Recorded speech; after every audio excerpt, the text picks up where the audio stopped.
अभी तक हमने इस चैनल के ऊपर बहुत सारे पेंट्स कंपनी के ऊपर डिस्कशन किया, चाहे एशियन पेंट हो, बिरला ओपस हो, इंडिगो पेंट्स हो, नेरोलैक पेंट्स हो या ड्यूलक्स पेंट्स हो। ऑलरेडी बहुत सारे कंपनी के ऊपर हमने डिटेल तरीके से बात किया, पर एक कंपनी ऐसा है जो है बर्जर पेंट्स, जिसके ऊपर अभी तक हमने डिटेल तरीके से बात नहीं किया। बर्जर पेंट्स आज के टाइम पे 2025 में इंडिया की सेकेंड लार्जेस्ट पेंट कंपनी है। कहाँ शुरुआत हुई थी, कैसे बर्जर पेंट्स इंडिया की सेकंड लार्जेस्ट पेंट कंपनी बन गया, इसके ऊपर हम थोड़ा आज डिटेल तरीके से बात करेंगे। बर्जर पेंट्स की शुरुआत आज से 250 साल पहले 1760 में इंग्लैंड की लंदन सिटी में स्टार्ट हुआ। उस टाइम पे लुइस बर्जर नामक एक व्यक्ति ने बर्जर पेंट्स की शुरुआत किया था।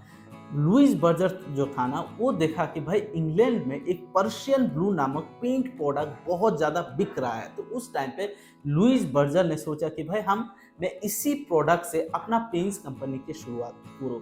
तो उस टाइम पे लंदन में 1760 में लुइस बर्जर ने पर्शियन ब्लू नामक एक पहला प्रोडक्ट बनाया, जिसके साथ बर्जर पेंट की शुरुआत हुई। तो बर्जर पेंट्स पहले से ही बर्जर पेंट से नामकरण नहीं था। बर्जर पेंट्स था हैटफील्ड नामक एक कंपनी। 1923 में हैटफील्ड का इंडिया में एंट्री होता है और इंडिया में पेंट्स प्रोडक्ट सेल करना स्टार्ट कर देता है। 1923 से 1947 तक हैटफील्ड पेंट्स कंपनी ने अपना जो प्रोडक्ट है हैटफील्ड नाम से ही मार्केट में सेल कर रहा था। उस टाइम तक बर्जर पेंट्स की शुरुआत नहीं हुआ। 1947 ने इंडिया में एक बहुत बड़ी पेंट्स कंपनी ऑपरेट कर रहा था, वो था ब्रिटिश पेंट। तो ब्रिटिश पेंट ने देखा कि भाई हैटफील्ड का प्रोडक्ट भी अच्छा है, तो चलिए हम हैटफील्ड को बाय कर लेते हैं। 1947 में हैटफील्ड को ब्रिटिश पेंट ने बाय कर दिया और 1951 में हैटफील्ड लिमिटेड को बाय करने के बाद पूरा नाम चेंज करके 1951 से बिजनेस अच्छा खासा चल रहा था ब्रिटिश पेंट के अंदर बर्जर पेंट्स का। पर एक वक्त ऐसा आया कि भाई विजय माल्या की हाथ पर भी जो बर्जर पेंट्स है वो चला गया। कैसे चला गया कि भाई इसके बारे में हम समझते हैं। उस टाइम पे जो ब्रिटिश पेंट है उसका चेयरमैन विजय माल्या के पिता विट्ठल माल्या था। उस टाइम पे तो बढ़िया चल रहा था, पर एक टाइम ऐसा आया कि भाई विट्ठल माल्या की देहांत हो जाता है। उसके बाद चेयरमैन बन जाता है कौन? विजय माल्या। तो विजय माल्या चेयरमैन बनने के बाद जो जो ब्रिटिश पेन है वो बर्जर पेंट्स का जो ग्लोबल जो नेटवर्क था, तो बर्जर पेंट्स को इंडिया की जो सेगमेंट था उसको बेचने के लिए ऑफर कर दिया कि भाई हम ब्रिटिश पेन बर्जर पेंट्स को बेचने वाले हैं। तो उस टाइम पे चेयरमैन तो ऑलरेडी विजय माल्या था। विजय माल्या ऑलरेडी समझ चुका था कि भाई पेंट्स का जो बिजनेस है उसका मैन्युफैक्चरिंग लेके एंड प्रोडक्ट तक कैसे कस्टमर के हाथ पहुंचेंगे, क्या पूरा तरीका है, पूरा सिस्टम क्या है, हर एक चीज़ समझ चुका था। तो उनको लगा कि भाई मैं अगर बर्जर पेंट्स को खरीद लूँ तो अच्छा खासा बिजनेस बना सकता हूँ। तो विजय माल्या ने चेयरमैन होने के नाते तो पूरी तरीके से बर्जर पेंट्स को खरीद लिया और अच्छा खासा रन कर रहा था बर्जर पेंट्स को। पर 1996 में विजय माल्या जो खरीदा हुआ बर्जर पेंट्स को, उसको यूबी ग्रुप के नाम से ही खरीदा था।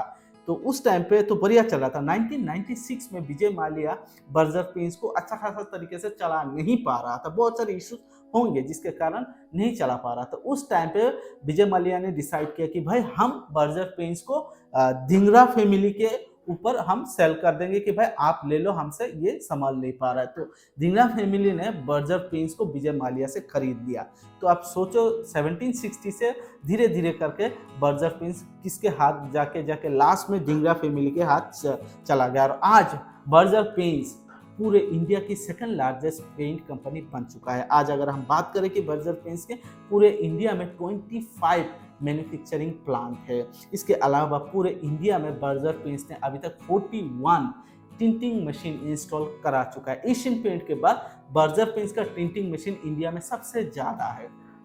इसके बाद अगर हम देखें कि भाई बर्जर पेंट्स की डीलरशिप नेटवर्क, बर्जर पेंट्स दो तीन तरीके से काम करता है, एक डिस्ट्रीब्यूशन, दूसरा है डीलर और रिटेलरशिप। इस तरीके से बर्जर पेंट्स काम करता है। आज के टाइम पे बर्जर पेंट्स का जो मैन्युफैक्चरिंग प्लांट है उसकी कुल कैपेसिटी 1 लाख टन हर मंथ का कैपेसिटी है। बर्जर पेंट्स इतने ज़्यादा मैन्युफैक्चर होने के कारण उसका प्लांट कैपेसिटी भी बहुत ज़्यादा है।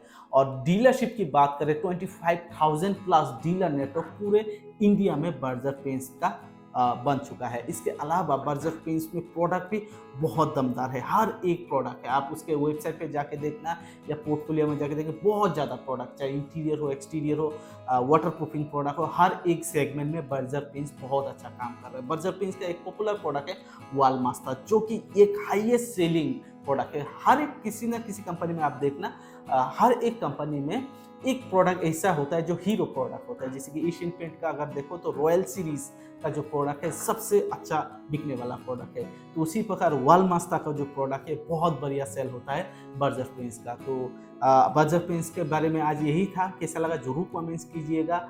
ये जो सेकंड पोजीशन है, अगर आज के टाइम पे देखें तो बर्जर पेंट्स लगभग 20% से ज़्यादा market share Indian paints market में अपना दबदबा 20% से ज़्यादा कैप्चर करके बैठा हुआ है। और ये जो सेकंड पोजीशन है ये कब तक रहेगा उस बारे में भी आप जरूर कमेंट्स कीजिएगा। आपको क्या लगता है कि बर्जर पेंट्स इतने सालों से इंडिया की सेकंड लार्जेस्ट पेंट कंपनी बना हुआ है, तो बर्जर पेंट्स को कौन सी कंपनी आने वाले दिनों में पीछे छोड़ सकता है? इस बारे में आपका क्या राय है वो कमेंट जरूर कीजिएगा। चैनल पे नए हो, वीडियो अच्छा लगे तो चैनल जरूर सब्सक्राइब कर लीजिएगा। Thank you.